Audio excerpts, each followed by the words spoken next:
Ya, apa kabar semuanya? Baik ya, puji Tuhan. Tuhan sudah sertai kita dari hari demi hari. Kita bersyukur kita sudah memasuki penghujung bulan Maret ya. Bulan depan kita sudah merayakan Paskah dan Jumat Agung. Saya merasa waktu berjalan begitu cepat ya. Biarlah kita juga semakin cepat untuk menangkap hati Tuhan dan juga mengikuti rencana Tuhan dan juga melayani Tuhan dengan sungguh-sungguh. Nah, saudara yang dikasih Tuhan, tema firman Tuhan kita hari ini adalah persembahan yang harum. Biarlah kita juga boleh menjadi persembahan yang harum dan memberikan hidup kita kepada Tuhan. Kita akan baca satu ayat firman Tuhan dari Filipi pasal yang keempat ayat 18. Kita akan baca bersama-sama Filipi 4 ya. Ayat 18, 1, 2, 3. Aku telah menerima segala sesuatu dan aku berkelimpahan. Aku telah penuh dengan penerimaan dari Epafroditus yang kamu kirimkan. Suatu persembahan yang harum, suatu korban yang disukai dan berkenan kepada Allah. Saudara yang dikasih Tuhan, waktu kita bicara tentang persembahan, hidup orang percaya itu adalah hidup yang tidak lepas daripada hidup yang mempersembahkan diri. Bagi orang Kristen, saudara, persembahan bukan hanya bicara memberi materi. Bagi orang Kristen, persembahan bukan hanya bicara memberikan sesuatu kepada Tuhan. Tapi bicara tentang persembahan, persembahan adalah sebuah bentuk ibadah kita kepada Tuhan. Persembahan adalah rasa syukur kita kepada Tuhan. Kalau kita perhatikan di dalam Alkitab, saudara, ya, dari Perjanjian Lama sampai Perjanjian Baru, kita melihat bahwa semua tokoh-tokoh Alkitab, mereka selalu mempersembahkan sesuatu kepada Tuhan. Mereka selalu memberikan korban kepada Tuhan. Kita melihat Abraham, dimanapun Abraham berada, Abraham selalu membangun mezbah. Dan di atas mezbah itu, Abraham selalu mempersembahkan sesuatu yang terbaik untuk Tuhan. Korban bakaran yang menyenangkan hati Tuhan. Bahkan di dalam konsep persembahan di dalam Perjanjian Baru, Paulus berkata dalam Roma pasal yang ke-12, persembahkanlah tubuhmu sebagai persembahan yang kudus dan berkenan kepada Tuhan. Artinya apa? Artinya sebagai orang percaya, hidup kita dengan persembahan itu adalah hidup yang tidak dapat dipisahkan. Dimanapun kita berada, Tuhan menginginkan kita menjadi persembahan yang harum bagi kemuliaan namanya. Tetapi saudara, Alkitab juga memberi kita contoh bahwa di dalam hidup ini ada juga persembahan orang yang percaya tapi tidak berkenan kepada Tuhan. Kalau saudara perhatikan di dalam Kejadian pasal 4 ya, kisah tentang Kain dan Habel. Dikatakan ada dua orang yang memberikan persembahan kepada Tuhan. Tapi yang satu diterima oleh Tuhan, tapi yang satu ditolak oleh Tuhan. Persoalannya ada di mana? Persoalannya adalah yang satu persembahannya menyenangkan hati Tuhan dan yang satu tidak menyenangkan hati Tuhan. Karena itu saudara, di dalam Filipi pasal 4 ayat 18, Paulus mengingatkan kepada jemaat Korintus. Dan Paulus memberikan pujian kepada mereka. Bahwa apa yang mereka dilakukan kepada Tuhan dalam pelayanan, itu seperti sebuah persembahan yang harum. Korban yang disukai dan berkenan kepada Tuhan. Kalau kita bicara tentang harum, harum itu sesuatu yang wangi ya, yang enak. Waktu saudara masak dan waktu masakan itu mengeluarkan bau gitu ya, baunya harum, kita belum makan kita sudah enak menikmatinya. Tapi bagaimana kalau makanan itu baunya busuk ya, kita belum makan aja kita udah merasa nggak nyaman. Rupanya dalam kehidupan kita melayani Tuhan atau memberikan korban persembahan. Persembahan yang Tuhan sukai dan berkenan kepadanya itu juga harus menjadi persembahan yang harum. Sesuatu yang menyenangkan hati Tuhan. Kalau saudara baca di dalam Perjanjian Lama selalu dikatakan lemak-lemaknya itu. Korban bakarannya itu menjadi keharuman bagi Tuhan. Dan setiap orang yang memberikan persembahan kepada Tuhan yang harum dan disukai oleh Tuhan, selalu disertai dengan kata Tuhan memberkati dia. Tuhan melimpahkan segala sesuatu kepadanya. Saya percaya saudara dan saya hidup dalam dunia ini kita ingin hidup diberkati Tuhan, bukan? Gak ada di antara kita yang mengatakan, aku gak suka diberkati Tuhan. Kalau bisa gak usah ada berkat, enggak. Kenapa orang datang pagi-pagi berdoa? Kenapa orang datang pagi-pagi melakukan ini? Semua orang yang diberkati. Tapi berkat itu datang dari hidup yang mempersembahkan diri, yang harum dan disukai dan berkenan kepada Tuhan. Nah, pertanyaan kita adalah bagaimana kita bisa menjadikan kehidupan kita atau persembahan hidup kita menjadi korban persembahan yang harum, yang disukai dan berkenan kepada Tuhan seperti yang dikatakan oleh kitab suci ini. Yang pertama saudara, kita harus menyadari bahwa persembahan yang harum ya dan berkenan kepada Tuhan adalah persembahan yang diberikan dengan hati yang tulus. Saudara, waktu engkau memberi persembahan, apakah engkau memberi dengan hati yang tulus? Apa tanda daripada persembahan itu diberikan dengan hati yang tulus? 2 Korintus pasal 9 ayat 7 berkata demikian. Kita baca sama-sama ya. 1, 2, 3. Hendaklah masing-masing memberikan menurut kerelaan hatinya, jangan dengan sedih hati atau karena paksaan. Sebab Allah mengasihi orang yang memberi dengan sukacita. Tanda daripada orang memberikan persembahannya, baik hidupnya atau hartanya dengan tulus, ada sukacita enggak? Ya. Waktu saudara memberikan semuanya itu, waktu saudara melayani Tuhan, saudara ada sukacita enggak? Ada enggak sesuatu yang membuat saudara semakin bergairah untuk melakukannya? Kalau enggak, mungkin saudara melakukannya tidak dengan kerelaan hati. Saudara terpaksa sehingga tidak mendatangkan sukacita. Karena itu apapun yang kita lakukan tanpa ketulusan hati, tanpa sukacita di dalam hati, saudara itu tidak akan berkenan kepada Tuhan. Karena itu kalau kita mau melayani Tuhan, maka yang pertama saudara lakukanlah itu dengan sukacita. Dan itu akan menjadi apa? Persembahan yang harum bagi Tuhan. Saya punya anak itu suka melukis saudara. Ya, tiap hari melukis. Ujian pun melukis. Kalau nggak diomelin nggak belajar. Ya. Nah, suatu hari ya tahun yang lalu saya ulang tahun. Tiap malam-malam dia udah menggambar saudara. Saya perhatikan dia senang banget. Tanya maunya apa. Terus nanya begitu saudara. Saya bilang emang kalau saya mau ini kamu bisa beli. Ya pokoknya nggak bisa perlu saya beli papi. Papi mau apa? Saya bilang apa aja bolehlah, ya kan ya. Dia gambar saya sedang berdoa, saudara ya, ceritanya begitu ya. Itu gambar mukanya cukup mirip lah ya, pokoknya dengan segala upaya. Cuman gak tahu kesalahan apa, ada coretan ya gitu sedikit. Jadi ada cacat dikit. Dia bingkai dengan baik. Pada waktu ulang tahun dia bilang, papi maaf ya, saya mau kasih yang terbaik, tapi ada sedikit kesalahan. Saudara, sebenarnya bukan gambar itu yang buat saya senang.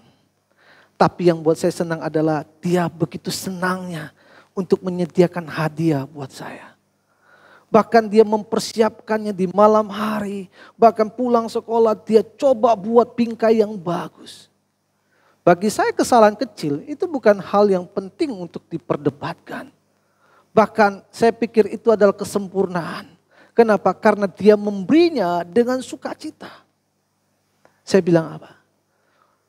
Yang kamu berikan itu penting.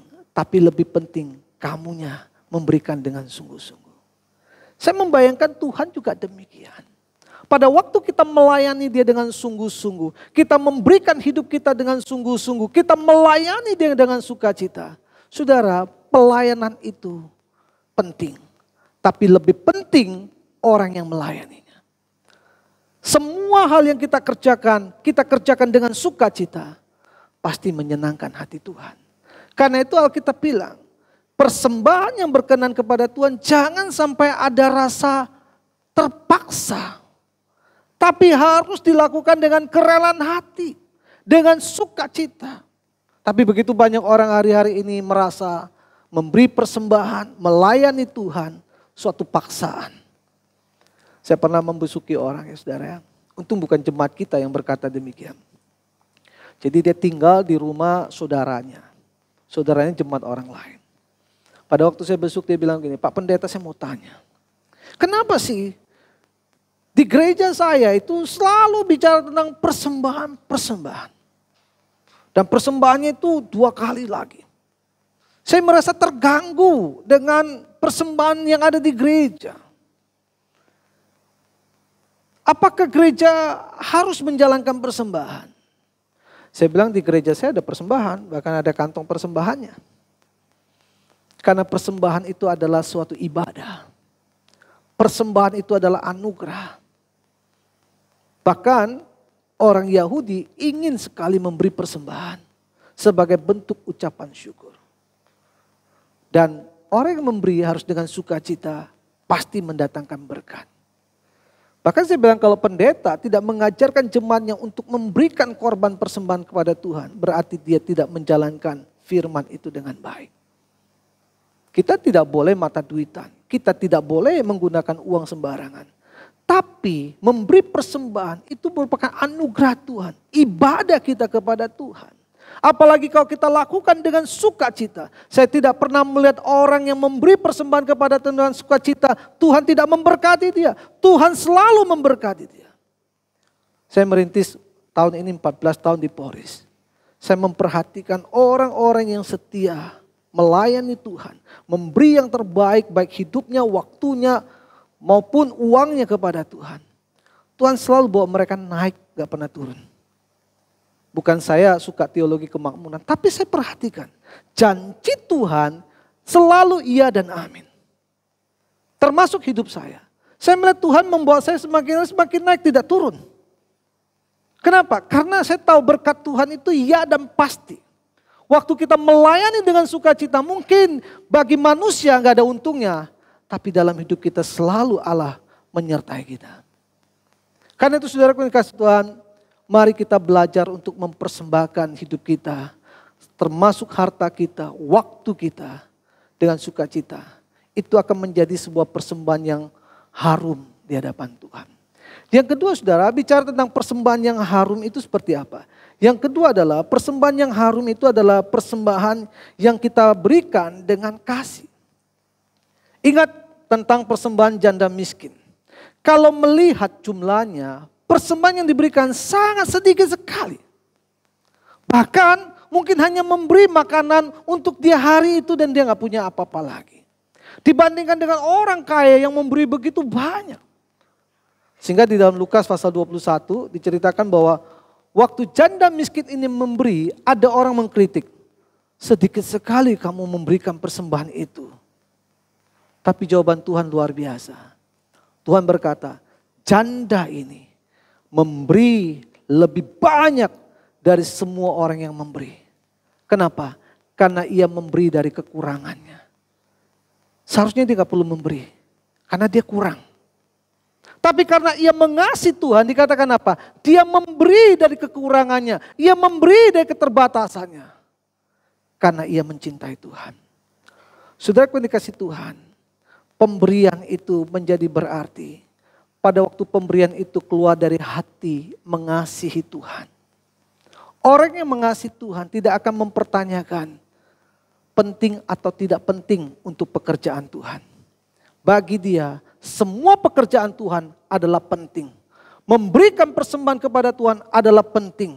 Dia tidak akan pernah bertanya dipakai untuk apa dan bagaimana pengelolaannya. Bagi dia, waktu dia beribadah, Tuhan harus disenangkan dengan apa yang kupunya. Kalau kita mengasihi orang yang kita cintai, kita gak pernah bertanyakan penting gak ya beli buat dia, ya kan? Kita akan mempertanyakan penting gak untuk dia waktu kita mulai tidak mengasihi dia. Ngapain beli mahal-mahal, ya kan? Gak penting kali. Coba saudara beli kepada orang yang sudah gak kenal, sudah mikir-mikir dulu kan, wah. Tapi buat istri saudara yang sudah cintai atau orang tua saudara, sudah gak pikirkan penting gak penting. Tapi saudara akan melihat momentum. Sekarang aku bisa beri, aku beri. Contohnya siapa? Maria. Maria memberikan minyak narwastunya kepada Tuhan. Dia gak bertanya itu penting apa gak penting. Yang dia tahu adalah dia ingin mengasihi Tuhan dan mempersembahkan yang terbaik kepada Tuhan. Tapi Yudas beda. Yudas tidak mengasihi Tuhan. Maka dia selalu melihat apa yang dilakukan orang lain sebagai pemborosan dan sesuatu yang tidak baik. Maria tidak. Kasihnya kepada Tuhan, dia gak berpikir panjang. Yang penting Tuhan dapat kuberikan yang terbaik. Maka sebelum Tuhan masuk ke Yerusalem, Maria mengambil apa? Minyak narwastu yang telah dia simpan dalam waktu yang lama. Dia memecahkannya, dia mengurapi kaki Tuhan dan mengusahnya dengan rambutnya. Itu luar biasa, saudara. Yudas memprotes. Tuhan bilang, apa yang dilakukan Maria akan selalu diingat. Sepanjang Injil diberitakan, namanya akan dikenal. Kenapa Maria lakukan itu? Karena ia mengasihi Tuhan. Sesuatu yang kita lakukan dengan kasih akan mendatangkan apa? Mendatangkan keharuman bagi nama Tuhan. Sekarang banyak orang memperdebatkan perpuluhan masih perlu apa nggak perlu, ya kan, di YouTube kan banyak, ya. Cuma tanya perpuluhan masih apa enggak Pak ya? Soalnya kenapa? Soalnya di YouTube kita dengar begini begitu. Saya bilang sama dia, sejarah perpuluhan dimulai dari kapan sih? Perpuluhan pertama muncul itu di zaman Abraham. Ya, coba saudara bisa lihat ayatnya ya. Bisa klikin ya, nggak bisa tuh. Ya, coba ya, bisa klikin. Ya, Saudara lihat di sini, ini mulai pertama perpuluhan diberikan. Melkisedek, Raja Salem, membawa roti dan anggur, ia seorang imam Allah yang maha tinggi. Lalu ia memberkati Abram dan katanya, diberkatilah kiranya Abram oleh Allah yang maha tinggi, pencipta langit dan bumi. Dan terpujilah Allah yang maha tinggi yang telah menyerahkan musuhnya kepada tangan.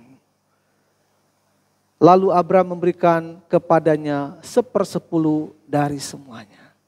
Ada enggak kata kalimat Tuhan menyuruh Abraham memberikan 1/10 kepada Melkisedek itu? Ada enggak? Enggak ada. Jadi perpuluhan pertama muncul dari ide Abraham. Kenapa Abraham lakukan itu? Karena Abraham merasa bersyukur kepada Tuhan.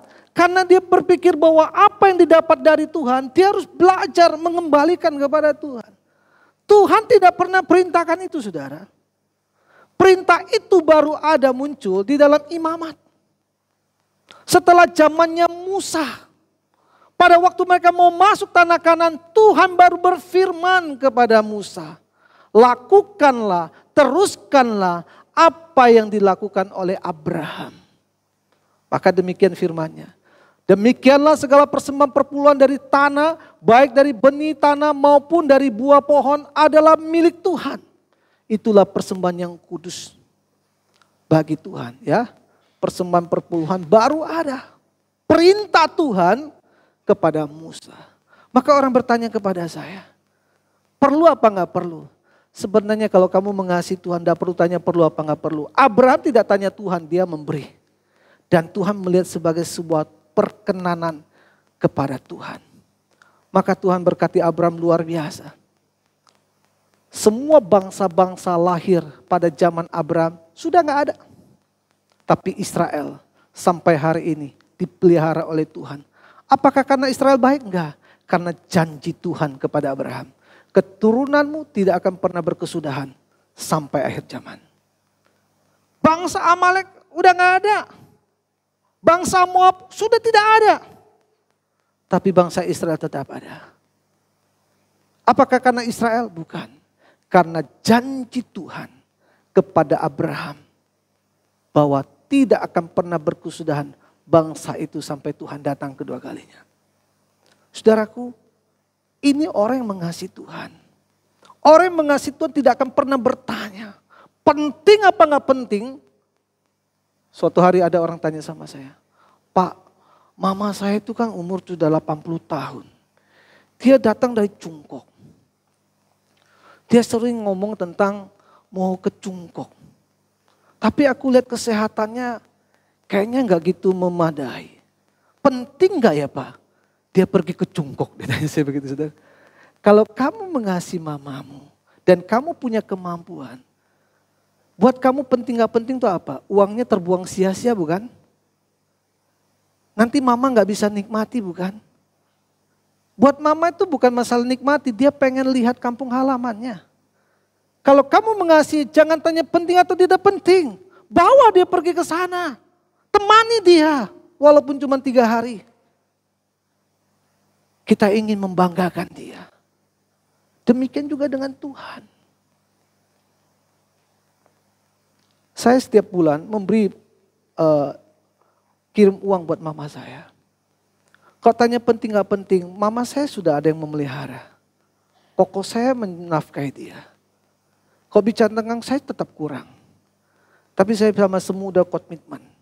Kita memberi uang kepada orang tua kita bukan masalah penting atau tidak penting. Itu bentuk kasih kita kepada mereka.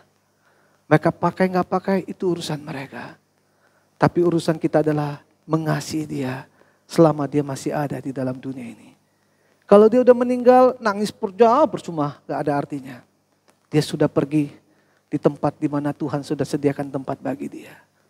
Sama dengan Tuhan, saudara. Kalau kita mengasihi dia, maka kita akan memberi yang terbaik untuk dia. Tanpa kita memikirkan penting atau tidak penting. Yang terpenting adalah Tuhan merasakan kasihku kepadanya. Seperti ia mengasihi hidupku. Buat saya pelayanan, gak mau banyak mikir. Pikiran saya cuma satu. Selama Tuhan masih kasih saya nafas. Nafas itu harus saya pakai untuk memikirkan pekerjaannya. Walaupun itu susah. Yang ketiga saudara. Persembahan harumnya seperti apa? Persembahan harum ada persembahan yang mengutamakan Tuhan. Ya. Kalau kita lihat kisah tentang Kain dan Habel ya. Tadi kita sudah bahas. Kenapa persembahan Kain tidak diterima Tuhan? Persembahan Habel diterima oleh Tuhan. Coba saudara perhatikan di dalam ayat firman Tuhan ini. Kejadian 4 ayat 3 sampai 5. Dikatakan begini. Setelah beberapa waktu lamanya maka Kain mempersembahkan sebagian hasil tanah. Itu kepada Tuhan sebagai korban persembahan. Habel juga mempersembahkan korban persembahan dari anak sulung kambing dombanya. Yakni lemak-lemaknya, maka Tuhan mengindahkan Habel dan korban persembahannya. Pertama Tuhan suka berkenan kepada Habelnya, baru setelah itu persembahannya ya. Enggak dibilang Tuhan suka dulu dengan persembahannya, tapi Habelnya. Setelah itu persembahannya. Tetapi Kain dan korban persembahannya tidak diindahkannya. Lalu hati Kain sangat panas dan mukanya muram. Kalau sudah perhatikan di sini, problemnya di mana? Ada orang buat bercanda. Mungkin Tuhan lebih suka makanan daging daripada makanan vegetarian. Ya kan? Emang Tuhan suka makan daging? Enggak ya. Tuhan tidak perlu makanan-makanan yang sifatnya mau tumbuh-tumbuhan, buah-buahan. Tuhan tidak butuh itu saudara. Tuhan ciptakan itu semua untuk manusia. Jadi problemnya bukan masalah bentuk persembahannya. Tapi di mana problemnya? Ada penafsir mengatakan begini. Setelah beberapa waktu lamanya, sebenarnya Kain itu sudah panen hasil.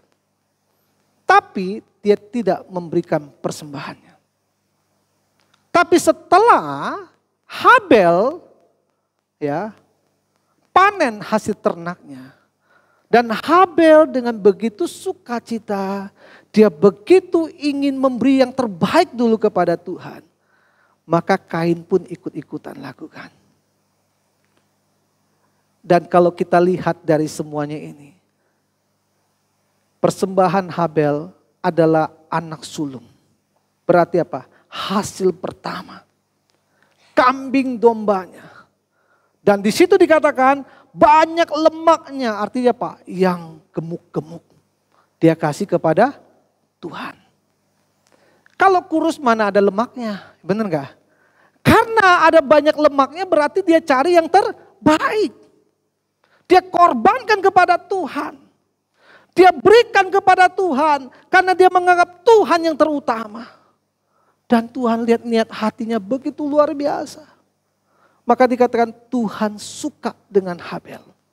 Maka dia suka juga apa yang diberikan oleh Habel. Ilustrasi gampang. Waktu saudara masak tunyu misalnya, ya kan?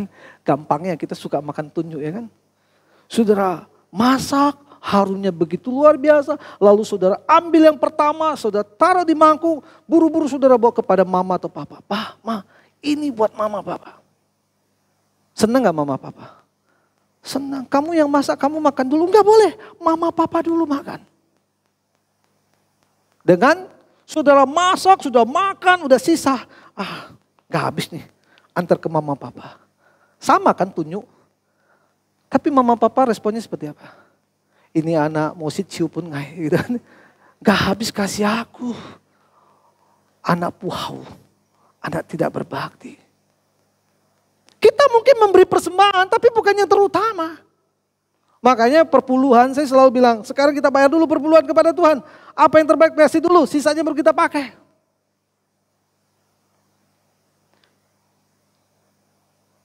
Saudara, saya melihat dalam pelayanan, dalam semua hal, ada jejak tangan Tuhan memelihara. Maka belajarlah, utamakan Tuhan lebih dulu. Jangan sisa. Kalau sisa, apapun yang kita berikan, semuanya menjadi sia-sia. Habel disukai Tuhan. Ingat ya, bukan karena kambing dombanya. Tuhan gak butuh kambing domba. Tapi Tuhan lihat hati Habel luar biasa. Memperlakukan Tuhan begitu istimewa. Maka dikatakan Tuhan mengindahkan Habel dan korban persembahannya. Beda dengan Kain. Maka cerita ini langsung saya ingat kembali rentetannya dengan siapa? Ananias Safira. Di dalam perjanjian baru dikatakan Ananias Safira melihat ada banyak orang memberi korban persembahan, jual tanah. Wah, kalau gitu kita juga perlulah cari nama, ya kan? Dia jual tanahnya, dia kasih. Bukan karena uangnya yang dikasih kurang, yang Tuhan marah. Tapi niat hatinya bukan untuk Tuhan. Dia lakukan demi namanya. Maka dia mati sia-sia dari semua yang diberikan. Utamakan Tuhan. Walaupun orang gak tahu, tapi Tuhan tahu kita. Maka persembahan dikatakan kau tangan kanan memberi, jangan diketahui tangan kiri. Yang penting kamu tahu bagaimana menyayangi Tuhan. Tuhan tahu akan membalaskan kepada orang dengan berkali-kali lipat yang memberi persembahan itu kepada Tuhan dengan sungguh-sungguh.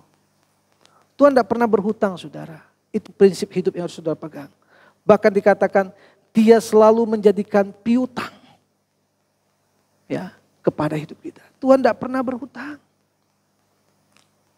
Karena itu mari kita belajar untuk mempersembahkan yang terbaik kepada Tuhan.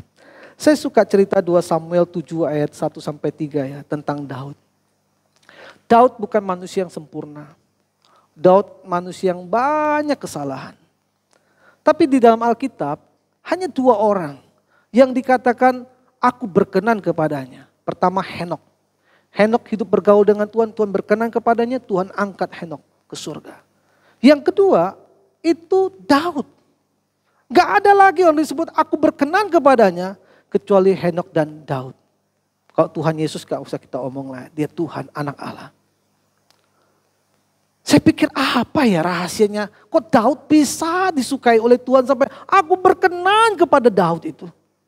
Padahal kalau lihat hidup Daud banyak betul celahnya. Ya, mata keranjang lah, ya kan. Sampai niat membunuh suami orang demi dapat istrinya. Aduh, bejat betul tuh orang. Tapi kenapa Tuhan bilang aku berkenan sama Daud? Ini yang dimiliki Daud yang tidak dimiliki oleh raja-raja Israel, saudara. Daud mencintai Tuhan dengan sungguh-sungguh. Tuhan tidak pernah minta Daud bangunin bait Allah, tidak pernah. Tuhan tidak butuh tinggal di bangunan manusia. Tapi Daud setelah dia masuk ke Yerusalem, dia tinggal di kerajaan, dia bilang apa? Berkatalah raja kepada Nathan, lihatlah. Aku diam di dalam rumah kayu aras, terbuat bagus. Sedangkan tabut Allah tinggal di bawah tenda. Saya pernah nonton satu film tentang Daud, menggambarkan bagaimana Daud tiap hari gelisah lihat kok tabut Allah, yaitu menggambarkan kehadiran, tinggal di tenda sedangkan dia di istana, dia stres, dia mau bangun tapi Tuhan tidak mau dia bangun. Apa yang saudara tangkap di sini? Daud terus memikirkan, Tuhan tidak boleh tinggal di tempat yang jelek. Padahal Tuhan gak butuh tinggal di tempat yang bagus, dia ada di surga. Artinya apa? Dia terus memikirkan yang terbaik untuk Tuhan. Kenapa? Karena bagi Daud Tuhan harus menjadi yang terutama. Maka Tuhan bilang, aku sayang sama Daud. Kenapa? Daud sangat menyayangi aku. Maka dosa sebesar apapun yang pernah Daud lakukan. Waktu dia bertobat Tuhan bilang apa? Aku ampuni engkau. Garis keturunanmu tidak akan pernah ku hapuskan. Maka Yesus lahir dari keturunan Daud. Penghormatan Tuhan kepada Daud. Itu luar biasa. Makanya di dalam kitab Samuel dikatakan orang yang menghormati Tuhan akan dihormati Tuhan. Saudaraku yang kasih Tuhan, mari kita belajar untuk mengasihi Tuhan. Berikan hidup kita sebagai korban, persembahan yang harum. Kita bersyukur ya 2 bulan ini Polres membangun gereja. Ya, kita membangun bagian depannya, bisa tampilkan ya. Sekarang bentuknya kayak begini saudara ya. Memang tulisannya belum karena yang ingin mempersembahkan tulisan bilang habis lebaran baru ditempel.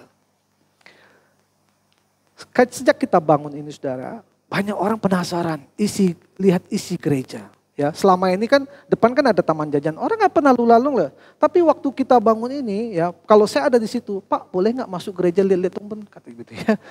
Wah, tetangga-tetangga yang biasanya nggak pernah penasaran, sekarang penasaran masuk ke gereja, lihat dong katanya gitu kan. Saya pikir apa yang dilihat, dia mulai semegah apa sih yang dibangun begitu, padahal biasa-biasa aja saudara ya. Nah, 2 hari yang lalu Pak Lurah datang. Ya ada 2 tujuannya, pertama ya biasalah minta THR gitu ya. Biasa begitu kan, makanya kalau dekat lebaran saya jarang ada di gereja, banyak yang minta THR gitu saudara ya. Tapi saya sudah punya nomor, saya ada sama Lurah, jadi Lurah, Pak Iman kapan ada di gereja kita mau berkunjung ya, sudah tahu. Saya nggak bisa tolak ya, oke datang. Dia datang, masuk ya, masuk. Dia masuk ruang-ruang. Lalu dia tanya, habis berapa ini Pak Iman? Ya, Bapak tebaklah habis berapa? 400 juta ya? Enggak. 500? Enggak, saya bilang gitu. Jadi habis berapa? Kita cuma cor depannya saudara ya, jadi 4 kali 7. 129 juta. Bohong Pak, gak mungkin semurah itu. Betul. Kok bisa murah? Tukangnya memberi nilai yang sangat murah. Bahkan rugi tukangnya itu saudara.